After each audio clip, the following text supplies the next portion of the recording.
Salam cerdas, Ibu, Bapak, saudara-saudara yang saya hormati.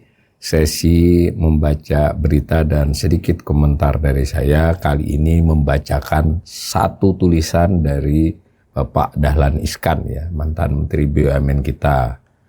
Tulisan tersebut diunggah oleh jpnn.com. Judulnya Danantara Group, diunggah hari Sabtu 14 Juni 2025. Ada gambar Pak Dahlan Iskan, saya bacakan saja.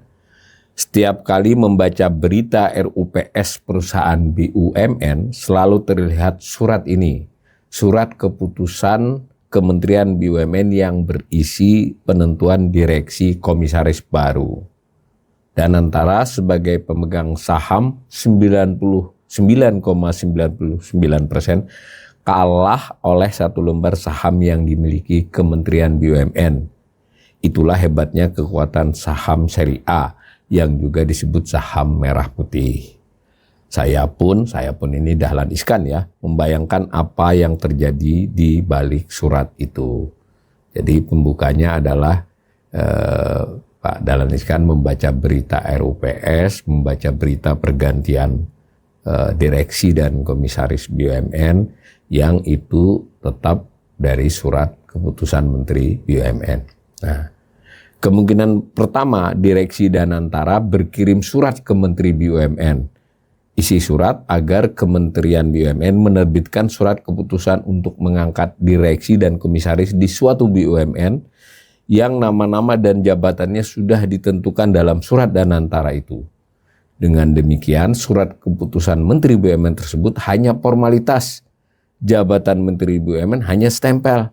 Menteri tidak berani tidak menuruti kemauan Danantara. Itu kemungkinan pertama kata Pak Dahlan Iskan. Jadi Menteri BUMN sekarang hanya nyetempeli apa yang sebenarnya sudah diputuskan di Danantara, dikirim ke Menteri BUMN karena masih ada Menteri BUMN dan masih menurut aturan harus berdasarkan SK Menteri BUMN. Nah, kemungkinan kedua kata Dahlan Iskan, Menteri BUMN memutuskan sendiri tanpa melibatkan Danantara. Rasanya ini tidak mungkin, kata Pak Dahlan, ya. Danantara lah yang bertanggung jawab maju mundurnya perusahaan BUMN. Berarti direksi komisaris perusahaan BUMN harus orang-orang yang loyal dan seide dengan Danantara. Jadi menurut Dahlan ini nggak mungkin kemungkinan kedua ini, di mana Menteri BUMN memutuskan sendiri tanpa campur tangan Danantara. Nah, lalu kemungkinan ketiga, ada pembicaraan awal antara Danantara dan Kementerian BUMN. Ya, mereka bersepakat tentang susunan direksi dan komisaris BUMN. Lalu SK Menteri BUMN melegalkan kesepakatan itu. Ini yang paling mungkin terjadi. Ya, ini menurut kemungkinan ketiga ini yang paling mungkin menurut Pak Dahlan. Tetapi berarti birokrasi menjadi lebih panjang. Nah, gitu ya. Nah, masalahnya yang ini yang inti dari tulisan ke sini nih. Nah, praktek seperti itu agak aneh kata Pak Dahlan Iskan. Setelah ada Danantara, seharusnya Kementerian BUMN hanya sebagai regulator. Jadi bukan lagi memutuskan direktur dan komisaris, ya. Tentu regulator tidak akan cawe-cawe terlalu jauh sampai menerbitkan SK susunan direksi dan komisaris. Nah, tentu saja saya terlalu mencela itu. Mungkin saja sekarang ini masih dalam masa transisi. Jadi transisi, masih cari bentuk yang terbaik. Rasanya bentuk yang terbaik adalah, nah ini kunci tulisannya Pak Dahlan, Kementerian BUMN tidak ada lagi. Jadi persoalan tadi tidak muncul kan, karena hanya ada Danantara. Nah, itu sesuai saja dengan cita-cita awalnya bahwa Kementerian BUMN hanya sementara menunggu terbentuknya holding seperti Danantara. Kanal ini juga sudah beberapa kali membahas ini dengan para pakar, ya, bahwa memang Kementerian BUMN itu desain awalnya memang bersifat sementara sejak awal reformasi. Jadi memang nanti akan ada holding atau apapun. Nah, ini menurut Dahlan ya kan sudah ada Danantara, mestinya Kementerian BUMN sudah harus segera dibubarkan. Nah, soal siapa regulatornya bisa hanya satu badan kecil. Jadi atau dikembalikan kepada Menteri Keuangan. Dahulu sebelum ada Kementerian BUMN ya, jadi nggak lagi ada Kementerian BUMN, berarti regulatornya Kementerian Keuangan, bahkan ke Setnek, bisa juga Sekretaris Negara. Regulator sebenarnya adalah DPR yang sudah diwujudkan dalam bentuk Undang-Undang BUMN. Nah ini satu kunci lagi pendapatnya Pak Dahlan, bahwa harusnya sebenarnya regulator itu DPR. Mungkin kelak undang-undang ini yang perlu disempurnakan lagi. Nah, agar DPR menjadi regulator yang fix ya dalam hal BUMN ini, undang-undangnya perlu disempurnakan, yakni menjadi undang-undang yang sepenuhnya meregulasi Danantara tanpa perlu satu pasal pun aturan pelaksanaan.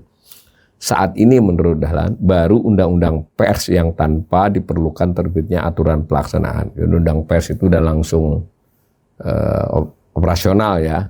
Nah, tapi undang-undang BUMN belum. Nah, tahap berikutnya istilah BUMN hilang dari kamus manapun, diganti dengan nickname baru Danantara Group atau Grup Danantara. Nah ini tadi pendapat yang saya tangkap dari tulisan beliau. Silakan juga para pemirsa membaca dan menafsirkannya.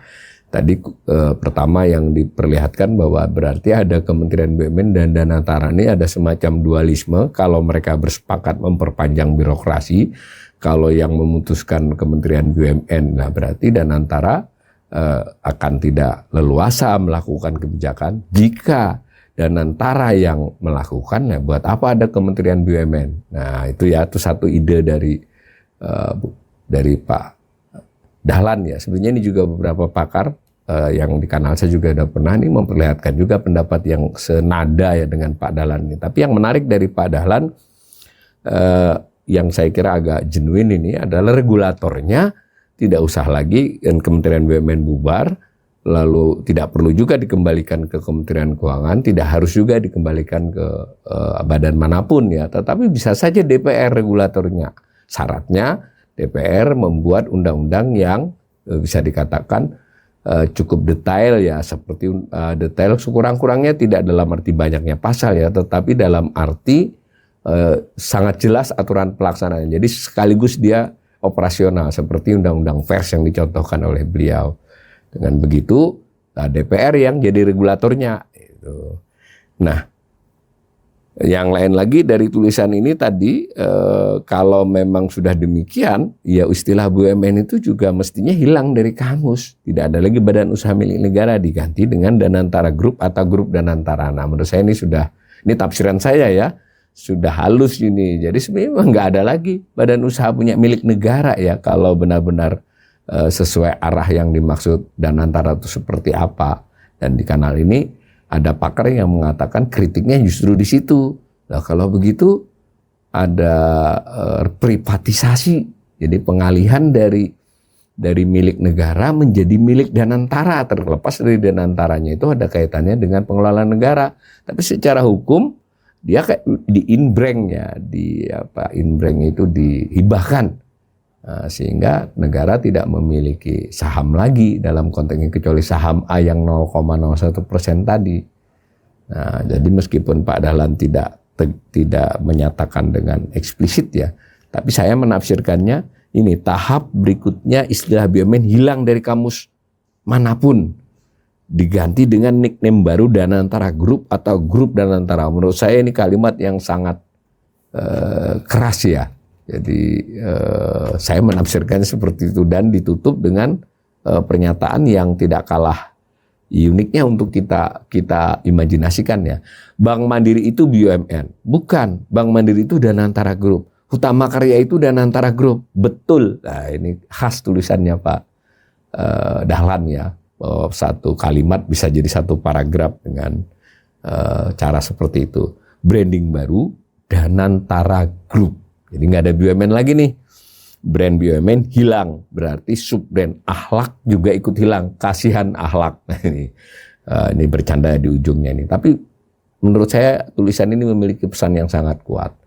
Jadi masyarakat, seluruh komponen bangsa harus tahu bahwa soal Danantara ini bukan soal sederhana, bukan soal dia menghimpun berapa banyak dana, dia mau investasi kemana saja, tapi secara substansial. Apakah memang kita akan mengganti BUMN dengan Danantara dengan segala macam peluang sekaligus risikonya.